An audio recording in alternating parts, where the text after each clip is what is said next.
The duo that brought us things like The OC and Gossip Girl has now adapted the book City on Fire for Apple TV Plus. Let's talk about it.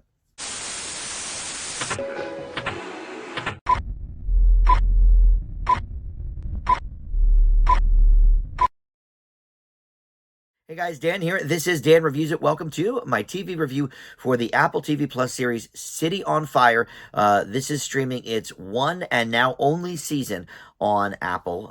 It was canceled not too long after the final episode aired. And there's only one book in the series, so I thought maybe it was supposed to be a miniseries anyway, but I guess they were going to keep exploring the lives of these characters, even though the central mystery for this season does wrap up, at the end of the season. But obviously we've seen things be adapted that, is just kind of a standalone that they then expand upon. But in any event, Apple said no thank you to that.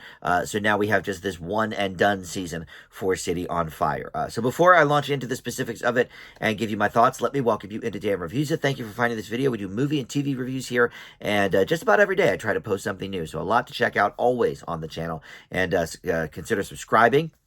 Would love to have you aboard in that capacity, or just like this video, comment down below. All that stuff does, of course, help the channel out. All right, so we're talking about Josh Schwartz and Stephanie Savage. They have co-created The OC and Gossip Girl. And I believe Josh also had a hand in co-creating Chuck for NBC with Zachary Levi. So, these guys obviously have, a nice pedigree in serialized television shows. But this one falls a bit flat. We'll get into my thoughts on it here in a second, but this is one of the misfires, I think, from this duo. So the basic premise is that after one of the characters, I won't say who because it happens at the end of the first episode. After one of the characters is shot in Central Park in 2003, an investigation obviously goes into this person's shooting, and we find out a crucial connection between a series of mysterious citywide fires, the downtown music scene, and a wealthy uptown area. So there's a lot going on in this show, as you may be able to tell from the synopsis. The program stars a bunch of people I honestly don't know. Wyatt Olaf, Chase Sui Wonders, Jemima Kirk, Nico Tortorella, people I really have not heard of. There, John Cameron Mitchell and Shawnee Smith appear, and the OC had that similar thing. Like, I didn't know any of the young characters when the OC premiered, but of course Peter Gallagher as the father of a couple of the characters, or well, the one character and then the adopted character. Other than that, I didn't know anybody on that show. And so, same thing here.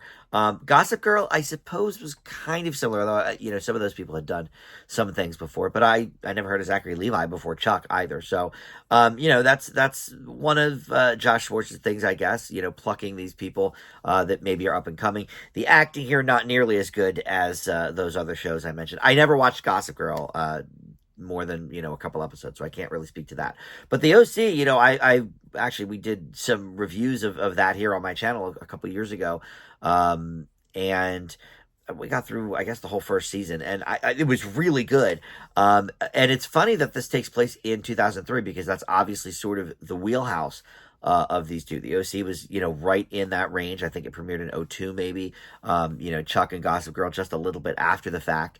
But also, the novel takes place in the 70s, so they've, updated it for that for 2003. But yeah, that's like exactly when the OC was hitting, so these people obviously know, sort of how to interpret characters in that time and whatever. And you can tell right away that it's definitely not recent, but recent enough, to be in our lifetimes. Like the soundtrack has all of these like alt rock hits from 03, 04 in the mix there, or 02, 03, I guess. So that's obviously a huge part of the show's identity, but it's just kind of a bumbling mess. I will admit that the investigation is interesting. How they're trying to, well, they pin it on one person who found the body, but we as the viewers seem to know, okay, he had nothing to do with it. But of course, the investigators don't know that, so they're sort of going down that path, and then these wildfires start. It's just they're trying to do too much, and the book was not a huge runaway success either. I'm not a huge reader, but sometimes when they do these book adaptations, I'll look and see, okay, was this book like a huge seller? This topped out, I think, at number 5 on the bestseller list. So yeah, it did okay, but it was not like this huge runaway success.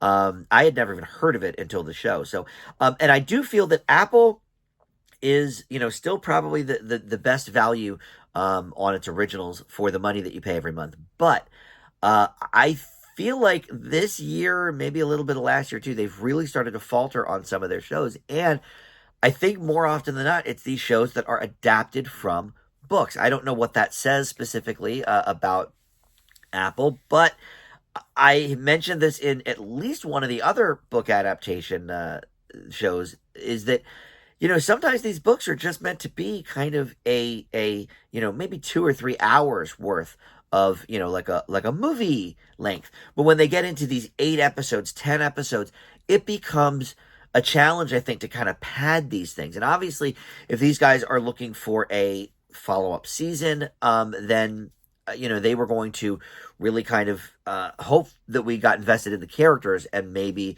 each season would contain a different mystery or something. But I never really even got that invested in any of the characters. The investigation, I thought, was, like I said, kind of intriguing, but in terms of the characters, I really didn't get, except for kind of the main suspect, the person that finds the shooting victim. I did care about his plight, his story, but other than that, I didn't really care about any of these characters, and that's, to me, very shocking, because the OC, I sort of maybe had that mentality going in, oh, it's another teen soap opera show. And immediately I was invested in those characters. So, and obviously, look, this doesn't all fall on Josh Schwartz's shoulders, but it is certainly a stark contrast from that. And they were really trying to hit the time period as well. A lot of like period appropriate references that maybe were too much as well. So, look, on the whole, this was a miss for me. Another Apple TV book to miniseries that did not work. I Leave City on Fire with a D+. If you are, however, interested in checking this out, like I said, the one and now only season is streaming on Apple Plus. All right, thank you so much for watching Dan Reviews It. We'll see you next time. Bye.